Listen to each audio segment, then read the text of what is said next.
Alright guys, I'm going to show you how I added on some of these details.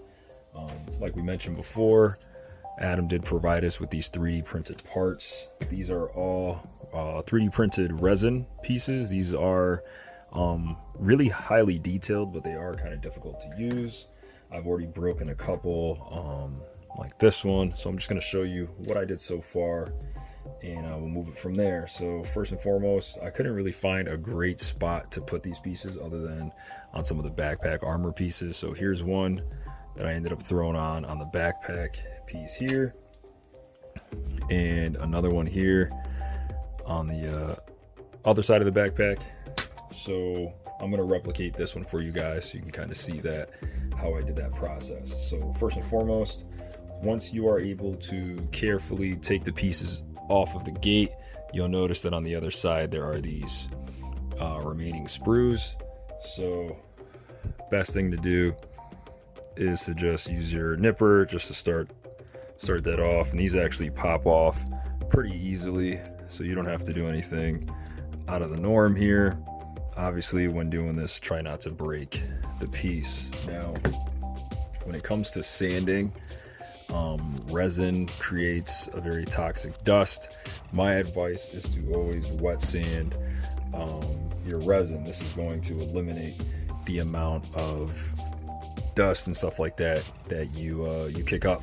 If not, I would strongly recommend you wear a respirator. So this is just an 800 grit Infinity sanding stick, and I'm literally just going to rub this flat across the back, and I'm going to pay close mind to make sure that it is flat, because you don't want to warp or crack this thing.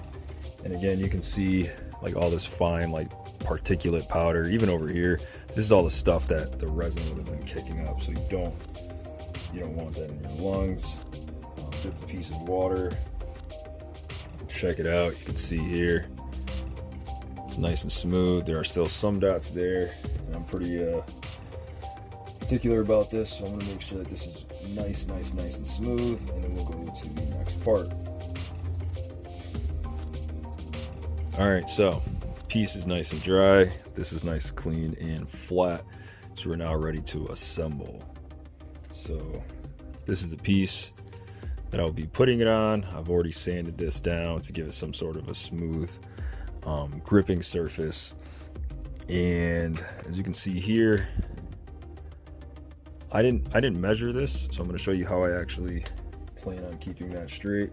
This is just some 6 millimeter Tamiya tape, and the way I'm going to do that is find the bottom. So I put the tape there at the bottom, and I'm going to start here, and that'll be my starting point, as you can see there. These pieces are resin, so you don't want to use your thin cement. You actually want to use some type of actual super glue. So this is just some Bob Smith's. I get a toothpick, and I'll just put like a nice little glob on the masking tape. Put masking tape on your mat. Don't put it on your mat, you'll destroy your mat, right? The masking tape will do that. And I'm going to try to do this on camera for you, but first thing you want to do, and this is just really small dots, I put them on the base. Right, I don't know if you can see that, and on the top. That's all I'm going to do. This is going to make sure that I don't make any messes, and then I'm now going to flip it over. I'm going to try to line this up and do this on camera for you, so bear with me. But I'm going to kind of put it there. It's a little crooked, so I'm going to try to fix that real quick.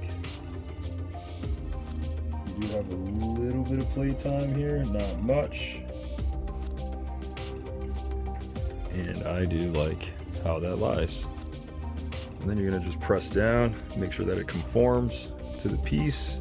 These are thin pieces, so you should be fine if you hold it down.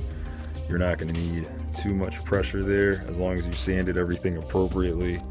you shouldn't run into any problems. If you really want to speed things up, you can spray it with some activator or some super kicker or whatever the case may be. But I now have that piece there, and that looks pretty darn center to me. So in relation to these two pieces, that's how I was able to add those two details there. And I did a very, very similar process with this larger piece. The only difference was I cut a piece of a full size and then just cut piece of the sprue off. And you can see here how this one kind of cracked here on the side, so I couldn't use that.